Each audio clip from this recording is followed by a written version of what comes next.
지난 3월 통계청에서 발표한 2024 한국의 사회 지표를 보면 수도권과 지방 그리고 세대 간, 종교 간, 성별 간 갈등이 전년보다 크게 증가했습니다. 분열과 대립에 국력을 소모하는 나라에선 국민의 삶이 결코 나아질 수 없습니다. 모두가 공존할 수 있는 사회 통합 방안, 좀 어떤 생각 갖고 계신지 후보들 입장 듣겠습니다. 자, 이번에는 김문수 후보부터 답변 시간 1분 30초입니다. 네, 정말 이 국민 통합이 되려면 거짓말, 사기꾼들이 없어져야 됩니다.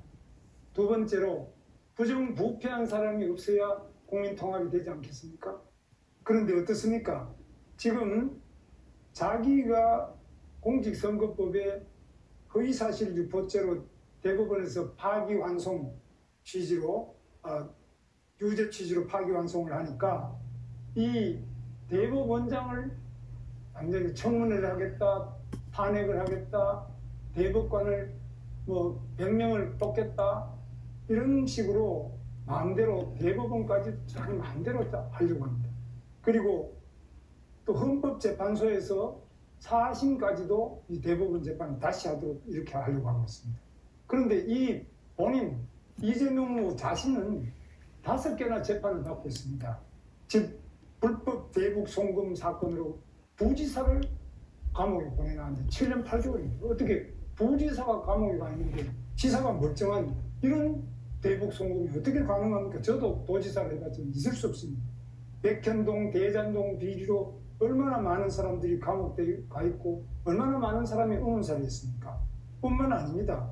지금 그 측근들이 이렇게 어렵지만 나머지 다른 사람들도 전부 어려운 처해인데 이 거짓말과 부패를 뿌리 뽑는 것이 결국 국민 통합의 첫걸음이 안 되겠습니까? 네, 같은 질문에 권영국 후보 답변 듣겠습니다. 네, 아직도 부정선거 망령에 벗어나지 못하는 윤석열 극우 내란 세력, 진실을 망상으로 덮어버리려는 음모론, 이것부터 척결하는 것이 사회통합의 시작입니다. 국민 여러분, 정치판을 갈아엎어 주십시오.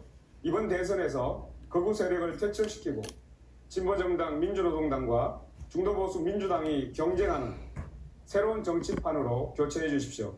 불평등은 모든 사회악의 뿌리입니다. 얼마 전 선종하신 프란체스코 교황의 말씀입니다.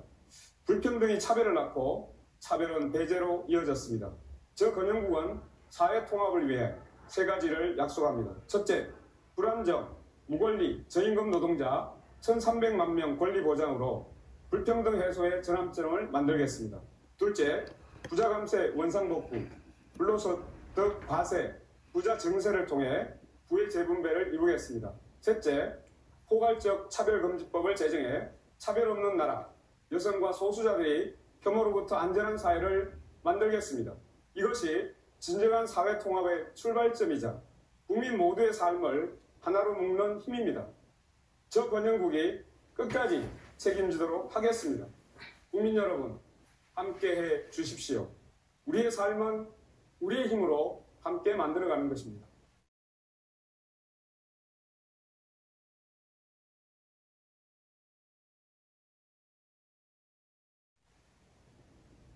네, 이번에는 이준석 후보 답변 듣겠습니다. 예, AI 연산용 GPU 한 장 가격이 5천만 원 정도 합니다. 그런데 원가만 따져보면은 120원이라고 하는 사람도 있을 겁니다. 반도체가 모래에 있는 성분에서 나오니까요. 이걸 두고 GPU 원가는 120원이라고 하면 농담이지만 그것을 근거로 대기업이 폭리를 취하니까 이윤을 빼앗아서 국민에게 나눠주자라고 하면 선동이 됩니다. 여기에 원가는 원두값의 줄임말 같은 억지 해석과 문자폭탄이 따라붙으면 정치는 증오의 도구가 되는 겁니다. 우리나라가 극단적 가난에서 벗어난 시기에 태어나 좋은 교육받고 자라난 사람들이 대학에 가서 구시대적 계급론에 빠지더니 사회에 나가서도 세상을 흑백으로 갈라치고 특정 세대와 계층을 갈라치고 거기에 순응하지 않는 사람들은 적폐라고 몰아붙이면서 우리 사회의 갈등 구조를 증폭시켜 놓았습니다. 더 나아가 이에 이의를 제기하는 젊은 세대에게 너희는 어리다, 혐오를 조장한다, 덮어씌우기까지 합니다. 이 문제를 해결하는 방법은 간단 명료합니다. 이제는 낡은 세대가 정치 일선에서 깔끔하게 물러나고 열린 세계에서 나고 자란 세대가 전면에 나설 때입니다. 정치 교체가 시대 교체의 출발점입니다. 저 이준석이 해내겠습니다. 네, 다음 순서는 이재명 후보입니다. 네, 사회 갈등의 근본 원인은 양극화, 엄청난 격차에 있습니다. 또 저성장이 큰 원인을 차지합니다. 기회가 적다 보니까 사회 구성 간의 갈등이 격화됩니다.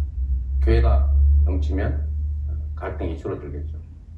그래서 근본적인 해결책은 우리가 다시 성장하는 사회로, 지속적으로 성장하는 사회로 가는 것입니다. 따라서 우리가 미리 제시해드린 것처럼 AI를 포함한 첨단 기술 산업들을 육성하고 기후위기에 맞춰서 신재생 에너지 관련 산업들을 키워야 됩니다. 그리고 문화산업 등을 키워서 전 세계적으로 대한민국이 다시 우뚝 일어서야 합니다.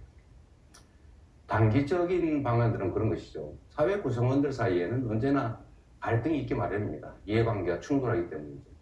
이 이해관계를 충돌하는 것을 해결하는 것이, 조정하는 것이 바로 정치입니다.